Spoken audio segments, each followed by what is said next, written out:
Hello friends, welcome to தியா சமையல். இன்னைக்கு என்ன சமைக்க போறேன்னா தக்காளி வச்சு ரொம்ப ஈஸியாக ஒரு குருமா தான் பண்ண போகிறோம். இந்த குருமா நீங்கள் சப்பாத்தி, பூரி, இட்லி, தோசைக்கு வச்சு சாப்பிட்டு பாருங்கள். டேஸ்ட் செம்ம அட்டகாசமாக இருக்கும்.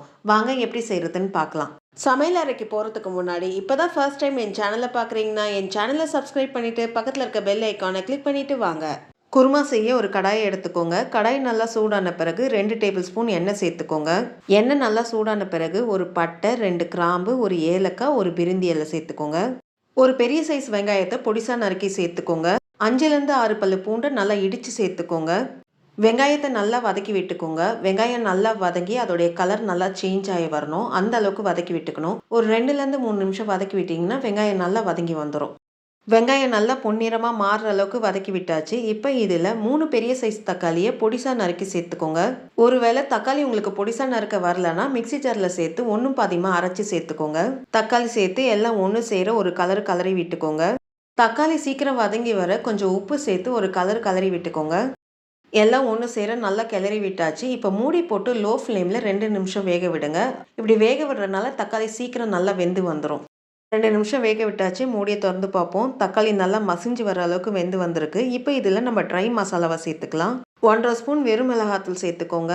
2 ஸ்பூன் தனியாத்தூள் சேர்த்துக்கோங்க. நல்ல கோபுரம் மாதிரி எடுத்து சேர்த்துக்கோங்க. 1/4 ஸ்பூன் மஞ்சப்பொடி சேர்த்துக்கோங்க. உப்பு தேவையான அளவு சேர்த்துக்கோங்க. தக்காளி வேக வைக்கும் போது நம்ம உப்பு சேர்த்துருக்கோம், அதுக்கேற்ற மாதிரி சேர்த்துக்கோங்க. ட்ரை மசாலா சேர்த்து 1 நிமிஷம் எல்லாம் ஒன்று சேர நல்லா கிளறி விட்டுக்கோங்க. ட்ரை மசாலா சேர்த்து 1 நிமிஷம் நல்லா கிளறி விட்டாச்சு. இப்போ இதில் 1லேருந்து 1½ கிளாஸ் தண்ணி சேர்த்துக்கோங்க. தண்ணி சேர்த்து எல்லாம் ஒன்று சேர ஒரு கலரி விட்டுக்கோங்க. நல்லா கிளறி விட்டாச்சு. இப்போ மூடி போட்டு 5 நிமிஷம் லோ ஃப்ளேமில் இதை ஒன்று சேர நல்லா கொதிக்க விடலாம். இது கொதிக்கிறதுக்குள்ளே குருமாவுக்கு தேவையான தேங்காய் மசாலாவை அரைச்சி எடுத்துக்கலாம். மசாலா அரைக்க தேங்காய் எடுத்துக்கோங்க. பெரிய தேங்காவாக இருந்தால் ஒரு 1/4 மூடி எடுத்துக்கோங்க. சின்ன தேங்காவாக இருந்தால் ஒரு 1/2 மூடி எடுத்துக்கோங்க. தேங்காவை நல்லா பொடிசா நறுக்கி சேர்த்துக்கோங்க. ஒரு பச்சை மிளகாவை உடச்சி சேர்த்துக்கோங்க. 2 பல்லு பூண்டு தோல் உரித்து சேர்த்துக்கோங்க. 1/2 ஸ்பூன் சோம்பு சேர்த்துக்கோங்க. 1/2 ஸ்பூன் சீரகம் சேர்த்துக்கோங்க. 1 டேபிள் ஸ்பூன் பொட்டுக்கடலை சேர்த்துக்கோங்க. கொஞ்சம் கருவேப்பிலை சேர்த்துக்கோங்க. 1/2 ஸ்பூன் கசகசா சேர்த்துக்கோங்க. இது ஆப்ஷனல் தான், தேவைப்பட்டால் சேர்த்துக்கோங்க, இல்லைனா வேண்டாம். தண்ணி சேர்க்காம ஒரு ஓட்டிட்டு அப்புறம் தேவையான அளவு தண்ணி சேர்த்து நல்ல ஒரு பேஸ்ட்டாக அரைச்சி எடுத்துக்கோங்க. நல்லா ஸ்மூத்தாக எந்த அளவுக்கு பேஸ்ட்டாக அரைச்சி எடுத்துருக்கேன் பாருங்கள். இப்போ இது ஒரு ஓரமாக வச்சுக்கோங்க. குழம்பு 5 நிமிஷம் லோ ஃப்ளேமில் கொதிக்க விட்டாச்சு. மூடியை திறந்து பார்ப்போம். எண்ணெய் எந்த அளவுக்கு விட்டுருக்கு பாருங்கள். ஒரு கலரி விட்டுக்கோங்க. நல்லா கிளறி விட்டாச்சு. இப்போ நம்ம அரைச்சி வச்சுருக்க தேங்காய் மசாலாவை சேர்த்துக்கோங்க.